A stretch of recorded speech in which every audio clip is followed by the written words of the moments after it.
is Tech44. We're going to be looking at the Kindle Fire Hdx 7-inch and then a Google Nexus. Now the Kindle Fire HD 7-inch has a 7-inch screen, 1920 by 1200 screen resolution. It has 323 pixels per inch, as you can see here. It's 10.7 ounces, 303 grams. It actually comes on, you buy it with all models, a 2.2 gigahertz quad-core Snapdragon 800 CPU. That's a processor. The Adreno 330 GPU. Don't know what that is. You guys do. Then there you go. Comes with 2 gigabytes of RAM, 16 gigabytes. In the 16 gigabyte model of the HDX, you get 10.9 gigabytes for yourself to use. In the 32 gigabyte model, you get 25.1 gigabytes to use. In the 64 gigabyte model, you get 53.7 gigabytes. You get 11 hours of battery life for web browsing and all that stuff. You get 17 hours of battery for reading. It charges in up to 6 hours using the micro USB power adapter, or longer with other adapters. You can get a fast charging for on Amazon for 20 bucks. A dual band, dual antenna Wi-Fi for faster internet connectivity. I've actually watched videos and it actually proves to be faster. My grandmother has a Kindle Fire, the first one, and the internet, not so good. So it can be connected to 4G LTE, but you will have to upgrade in prices, which I do not have here today. USB 2.0 micro B connector port for connection to a PC or Macintosh computer to charge your device with the included power adapter, which you do get in the HD model. You do not get the 3.5mm stereo jack and integrated speakers with Dolby Digital Plus audio engine. The Dolby Digital audio is actually pretty good. I've actually tested it. The all Amazon tablets, the regular Fire, the Fire HD, and the Fire HDX, and the 8.9s are a modded version of Android. They do all tablets that have a camera, the HDX, the HD previous generation, and the 8.9 HDX have an ambient light sensor.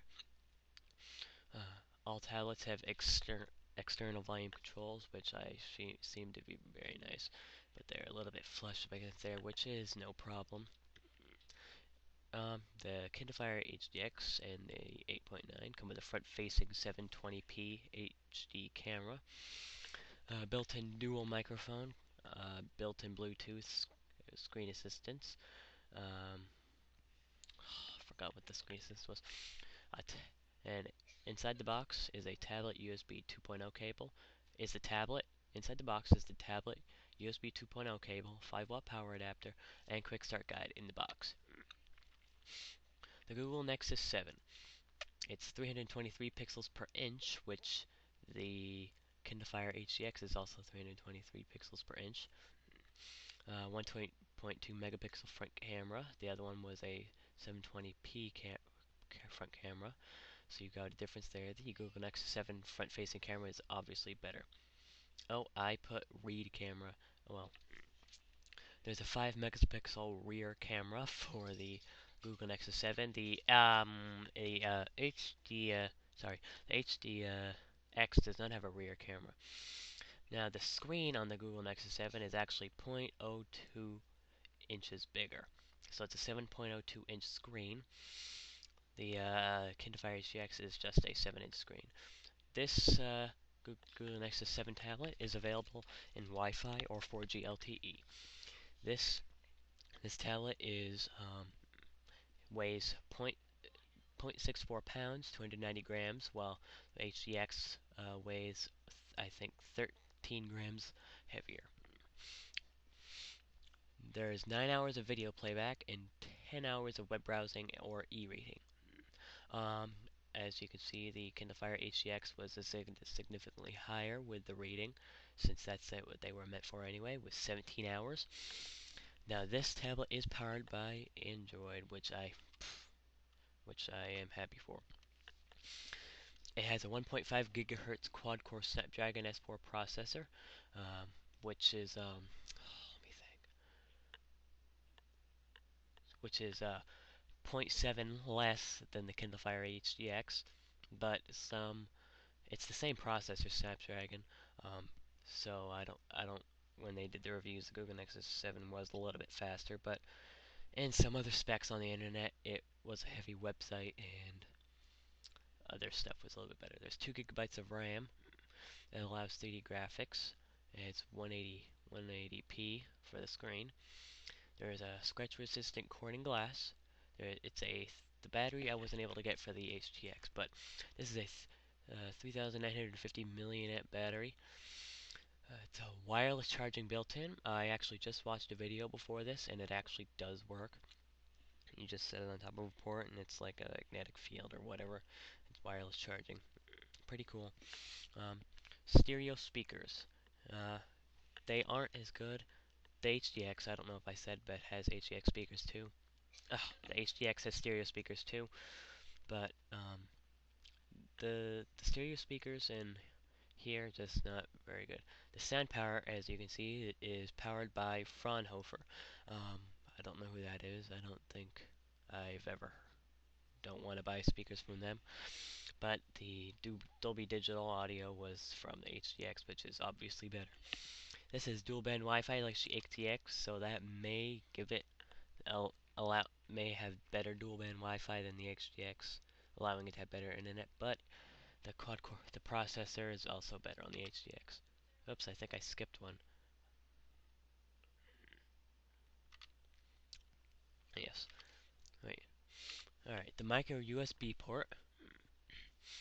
There's a micro USB port for charging. There's a slim port enabled, which, no idea. I'm sorry, this is my first video. So, thank you for watching anyway. It's a 3.5 millimeter audio. You got an external microphone, power and volume buttons on the sides, on the side, power button above the volume rocker. There's GPS, gyroscope, accelerometer, compass, and ambient light sensor. You can all find this on google.com/Nexus, and then you can go from there. The Kindle Fire Hdx 16 gigabyte with special offers is $229 plus $13.74 tax. This is estimated tax, so be willing to spend a little bit more, especially some younger folks, when you want to, because it's not always just the spot on or a couple dollars more with tax. You get $13.74 tax here. You could probably buy a case with that or headphones, but there is tax, people. There's Okay, so the 32 gigabyte model with special offers is $269 and has $16.14 estimated tax. The 64 gigabyte with special offers is $309 and $18.54 estimated tax. The Google Nexus 7. Oh yes, and I didn't put it in here, but the Kindle Fire HDX models, some of them are LTE models, so you can get 4G on them. The Google Nexus 7, 16 gigabyte to $229. It's around $13.74 tax, which is the same as the 16 gigabyte. But I forgot to mention that on the Kindle Fire Hdx unlock screen, there is ads, but with special offers, it will remove the ads for that, so that is good. So it's $229 plus $13.74, which is the same as this 16 gigabyte model. The 32 gigabyte model is $269 and $16.14 estimated tax. That is the same as this, but all these models are all 7 inches. The 32 gigabyte LTE model, which I was able to get, the $349 plus $20.94 tax, estimated tax. That's ridiculous. You know, this one's $309.60. You can get 64 gigabytes. Um, well, this is LTE, so it might be better for some people that are out a lot and want a tablet that it's under Android and they can do that. I have not bought any of these tablets. I'm just giving my honest opinion of what I can find on the internet. I plan on getting an HDX soon. I guess I'm going to be putting a review on this channel. I've been to Best Buy to see these tablets, and the Google Nexus 7 had a bit too responsive screens. Like when I was like when I went to the apps button, and then I was swiping back and forth, even on the home menu, it seemed to like quick itself up even when I did a normal swipe, like like that fast. But sorry, I'm just trying. Yeah, it's a bit not bit too responsive. I don't know why I put that, but it's just a little bit too fast for me. I didn't like it.